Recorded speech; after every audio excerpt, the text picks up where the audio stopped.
ঢাকাই সিনেমার দুই তারকা শাকিব খান ও পরীমণি, এই দুই নামের সঙ্গেই জড়িয়ে আছে আলোচনা সমালোচনা।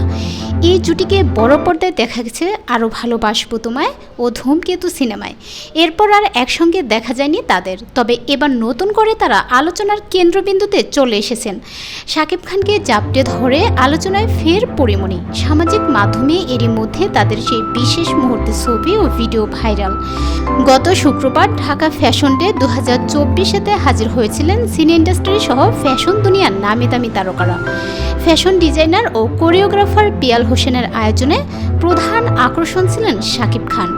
অনুষ্ঠানে নায়কের সঙ্গে মঞ্চে হাঁটতে দেখা যায় পরীকেও, তবে মঞ্চের পেছনে দেখা হওয়ার সময় একে অপরকে জড়িয়ে ধরেন। সেই ছবি ভিডিও এখন আলোচনার তুঙ্গে।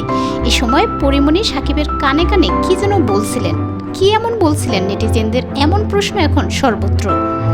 এদিকে শাকিব খান ও পরীমণিকে একসঙ্গে দেখে সামাজিক যোগাযোগ মাধ্যমের নানা গ্রুপে লিখতে দেখা গেছে যে ফের তাদের একসঙ্গে বড় পর্দায় দেখতে চান দর্শক, কারণ শাকিবের সঙ্গে পরীমণিকে বেশ মানায় বলে মনে করেছেন তারা। আগামীতে যে জুটি হচ্ছেন হয়তো সেই আলোচনাই কানে কানে হয়ে গেল।